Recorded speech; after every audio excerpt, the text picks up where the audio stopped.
हिंदुस्तान के मशहूर वकील, दानिश्वर और एक ज़बरदस्त कॉलमिस्ट जनाब अब्दुल गफूर नूरानी साहब का 29 अगस्त को इंतकाल हुआ था। उसी हवाले से इंडिया इंटरनेशनल सेंटर में उनके खराज अक़ीदत पेश करने के लिए एक जलसा मुनाक़द किया गया, जिसमें मणिशंकर अय्यर साहब ने भी उनके बारे में अपने ख़यालात का इजहार किया और उन्हें ज़बरदस्त खराज अक़ीदत पेश किया। उनकी बड़ी अच्छी रिफ़ाक़त रही है नूरानी साहब से। तो आप ये बताइए कि आपकी बड़ी अच्छी वो रही है, दोस्ती रही है, उनसे ताल्लुकात रहे हैं, बहुत अच्छे रिलेशन रहे हैं। नूरानी साहब की शख्सियत के बारे में, पर्सनालिटी के बारे में। कमाल के दानिश्वर थे वो, हर विषय पर बहुत तफसील में जानते थे कि क्या है तत्व, कौन सा है तारीख, कब जो हुआ पहले हुआ और जो बाद में हुआ वो बाद में हुआ।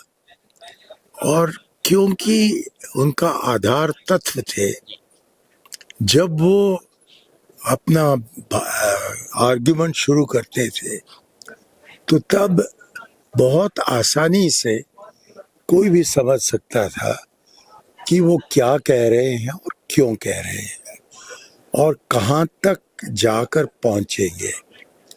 तो जो बिल्कुल स्पष्ट उनकी बोल थी, और उसका कारण बुनियादी यही था कि वो अपने मन में भी सारे विषयों को बिल्कुल ठीक तरह से समझ चुके थे, और इसलिए उनकी बातों में हमेशा एक लॉजिक था जो कि वाकई अद्भुत था। साथ साथ जैसा कि अभी हामिद अंसारी साहब ने बताया, वो अच्छे खाने के, पुरानी दिल्ली के खाने के शौकीन थे। मुझे कभी मौका नहीं मिला उनके साथ पुरानी दिल्ली की गलियों को में घूमने का, लेकिन हामिद भाई मुझे बताते थे कि इनके साथ जाओ एक दिन, लेकिन वो हुआ नहीं। वैसे मुझको बहुत फ़ायदेमंद था कि उनसे चीन पर हम बात करें या पाकिस्तान के बारे में बात करें या कश्मीर के बारे में बात करें। वैसे बाबरी मस्जिद के बारे में उनसे बात करने का मौका नहीं मिला, लेकिन एक कमाल का, एक ग्रंथ नहीं 3 ग्रंथ में आया बाबरी मस्जिद के बारे में, 1526 से लेकर आज तक, जिसमें कि उन्होंने सब दृष्टिकोण को पेश किया है।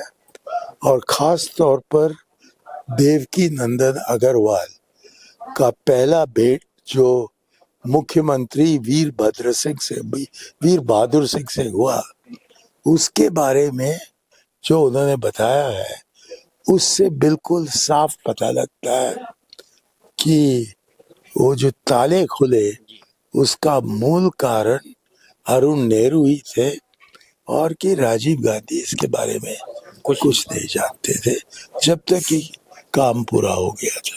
एजी नूरानी को खिराज अक़ीदत पेश करने के लिए इंडिया इंटरनेशनल सेंटर में एक ताज़ियती जलसे का इनेकाद किया गया था। वो वाज़ेह रहे, एजी नूरानी साहब इंडिया इंटरनेशनल सेंटर के भी रुकन थे, और यहाँ का एक कमरा है जो रूम नंबर 38 कहलाता है, वो उनके लिए मखसूस था। वो जब भी दिल्ली आते थे बम्बई से या जहाँ से भी, तो वो उसी कमरे में ठहरा करते थे। तो आज यहाँ पर एक जलसा मुनाक़द किया गया था, जिसमें हामिद अंसारी साहब जो साबिक़ नायब सदर रहे हैं, उनकी सदारत में जलसा हुआ।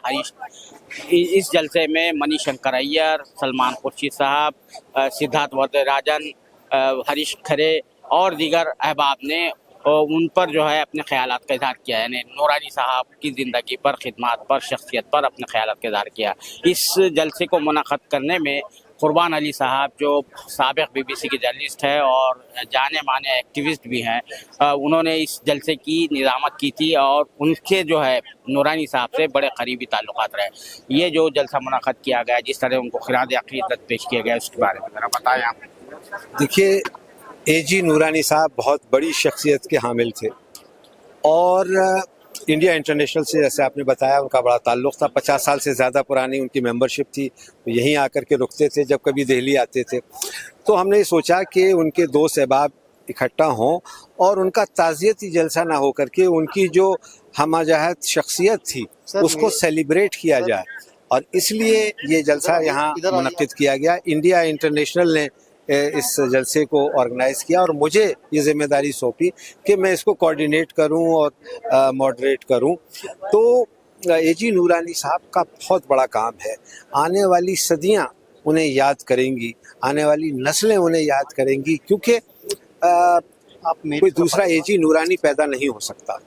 उन्होंने कौन सा ऐसा सब्जेक्ट है, ह्यूमन राइट्स पे उन्होंने लिखा, सुप्रीम कोर्ट पे उन्होंने लिखा, पॉलिटिक्स पे उन्होंने लिखा, अयोध्या जजमेंट पे उन्होंने लिखा, आरएसएस पे उन्होंने लिखा, इंडिया चाइना बाउंड्री प्रॉब्लम पे उन्होंने लिखा, इस मुल्क के जो कॉन्स्टिट्यूशनल क्राइसिस हुए उन पे लिखा, और शेख अब्दुल्ला की पैरवी की जब शेख अब्दुल्ला जेल में थे।